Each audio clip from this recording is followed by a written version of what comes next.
Holy crap, I think I just captured SpaceX or some type of rocket launch that just went past the lighthouse. That was freaking awesome. I'm at a loss for words. Oh man, I can't wait to show you guys.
What's up everybody, welcome back to the channel. This is my first vlog of 2021 and I'm heading over to Montauk, New York to photograph the lighthouse there.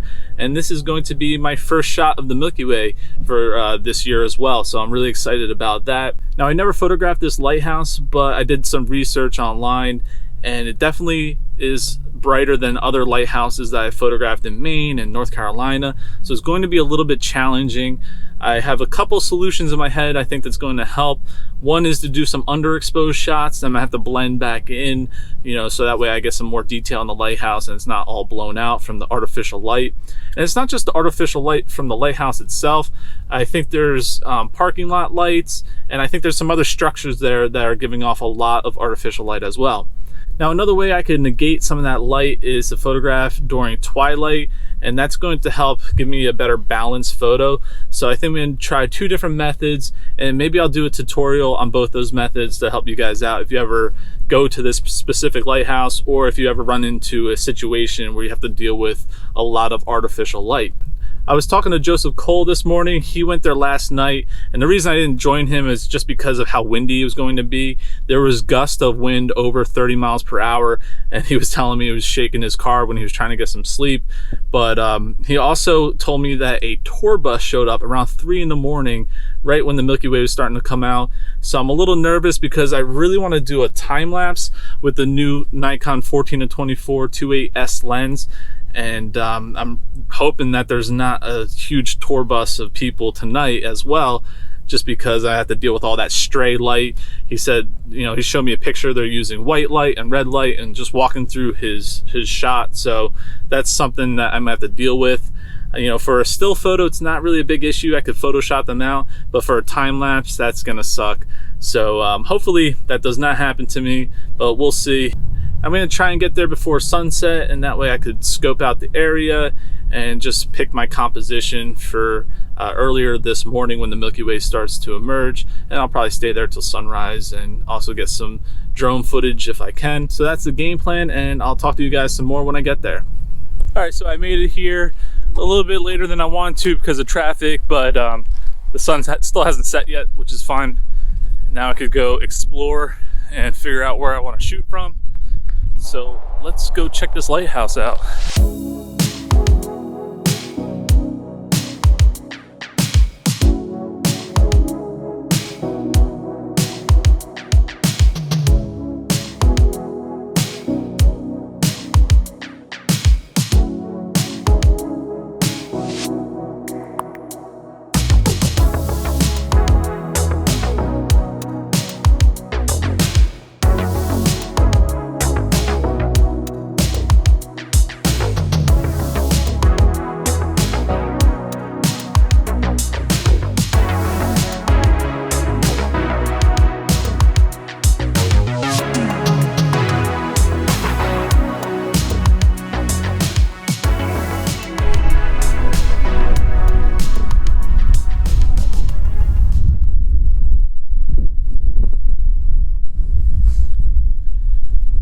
So that gate is closed, but it's no problem because we plan on photographing down here this way.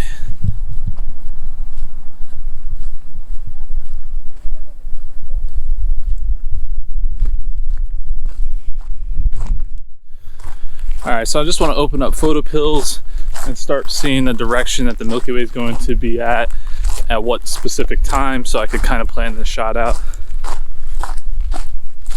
I like using the night AR function to help me do this, which is really convenient. Maybe I can show you guys the screen recording.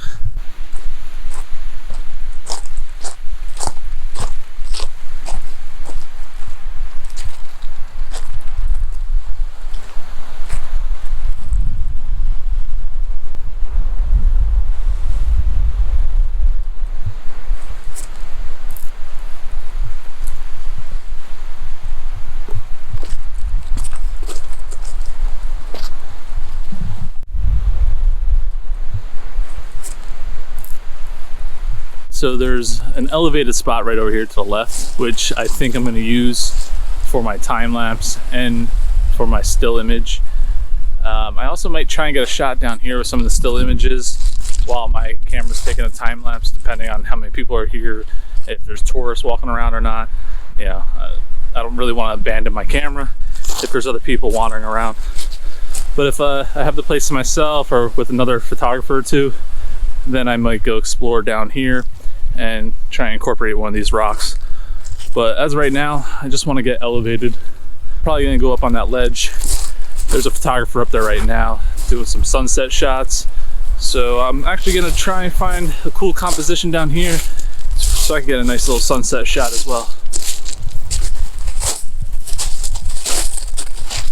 I came across this piece of driftwood, this huge log that drifted ashore. So I think I want to try and use this in my foreground, maybe even for tonight as well. I'm not sure yet, but at least for a nice sunset shot, I just want some of this harsh lighting to get off of the lighthouse and try and get it when it's transitioning, you know, from blue hour, and hopefully the light kicks on and I could kind of blend the two together. Yeah.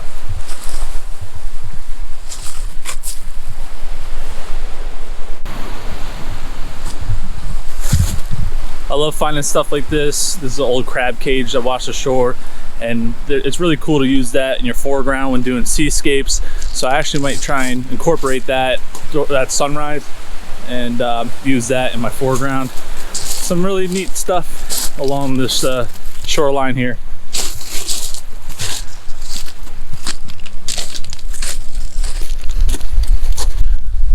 All right, so now that I canvassed the area, I'm going to pull out my 20mm lens and just kind of check that focal length at the spots that I like, see how that works.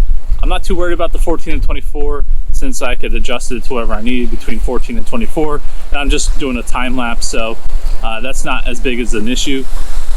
So let me just grab this 20mm.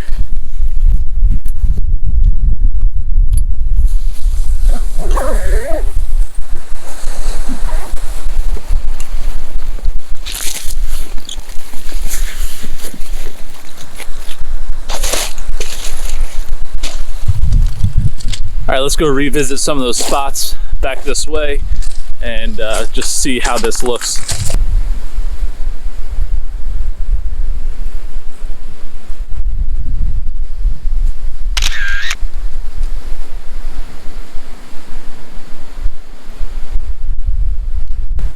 So I really like the texture of this log, and originally I was going to use a wide angle shot and get the whole log, but I think I'm going to stick with the 20mm and get closer to it so you can see the inside, and then just focus stack so I have sharpness in the lighthouse as well.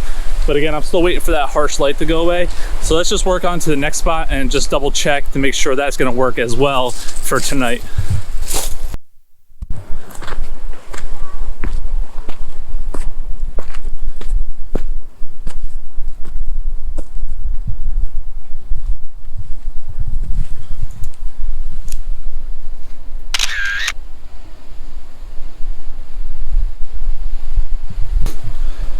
All right, so this other spot looks really good from up here.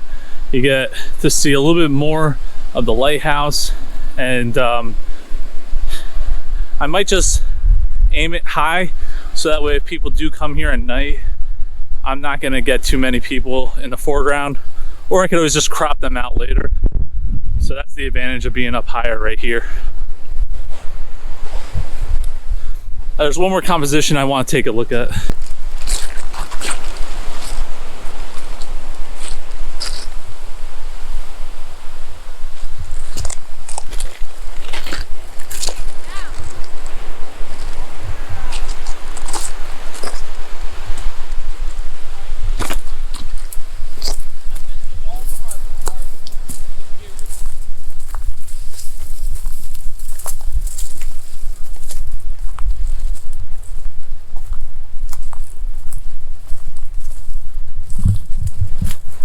Found a little path, guys.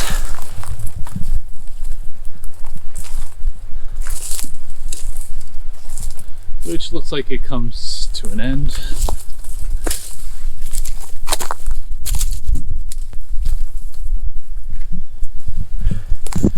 All right, yeah, it's starting to get thicker and thicker. I'm not going into that.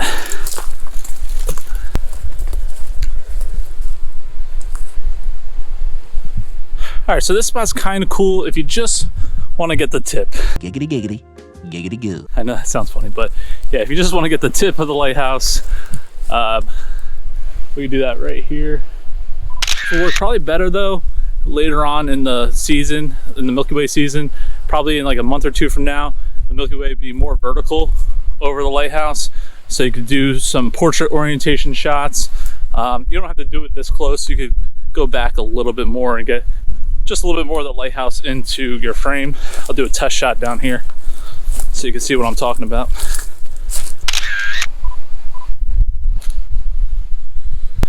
And you can always back up if you want to get more of the lighthouse in your frame, but that way you get a lot of the sky, especially if you have a nice vertical Milky Way. All right, so I'm gonna head back to that log and set up and start doing a sunset shot. All right, so I switched to the 14 to 24, and that's just because I'm really excited to try this lens out. I haven't really used it in a real world situation yet, so I decided to try this. I didn't like it in portrait orientation for this composition just because, you know, the sky is empty, it's just a blue sky, and there's just too much of it. So it was kind of lackluster. So I ended up switching it into landscape orientation to get more of the log. And I'm also shooting at 14 because I have the Z7 and a bunch of megapixels to play with. I could always crop in a little bit and adjust, you know, my horizon and all that stuff. Now, the lights are starting to kick on, but not the main lighthouse yet. Just these, you know, these structures, these little buildings in front and behind the lighthouse. So I would like that lighthouse to turn on so I can incorporate it with this focus stack. And then I'm going to go on top of this ridge right here and go to the spot that I plan on shooting for the Milky Way.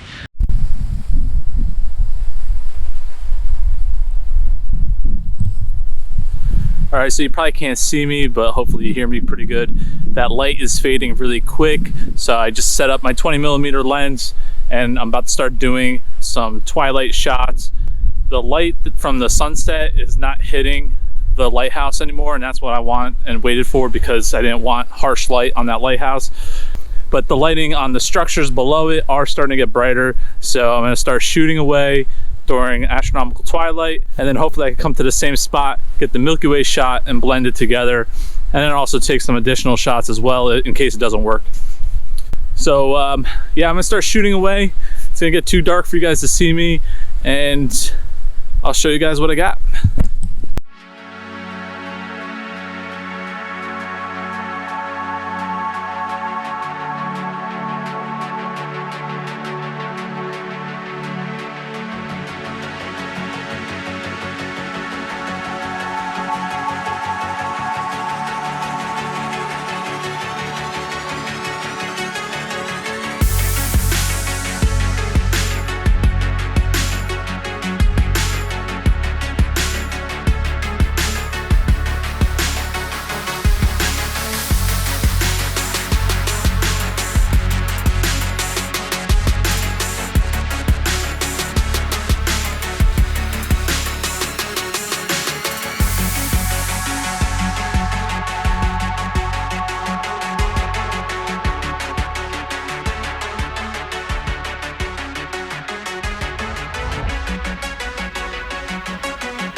All right, so I'm heading to the other side of the lighthouse. I want to try and get some sunrise shots really quick, but last night was awesome. It was cloudy at first and then it cleared up just in time, right when the Milky Way was in the prime spot. There's the lighthouse over there. So now I just got to scout out a location on the other side. I want to try and find some really nice rocks, get some long exposures going. Also, around 6 o'clock this morning, it was really cool. I guess SpaceX launched a satellite from Florida, but we were able to see it all the way up here. And it was just this really cool spray behind the lighthouse. I got on my time lapse, so can't wait to play that. I wish I had some shots with my other camera, but I was unfortunately changing out my battery when I turned around and saw this thing happening. So I got on the time lapse. I wanted some shorter exposures because my time lapse was doing 15-second exposures. So it's a little bit of a bummer, but being able to witness that in person was amazing. So now I'm just gonna look for a spot to shoot. A lot of cool boulders. Man, look how pretty that is.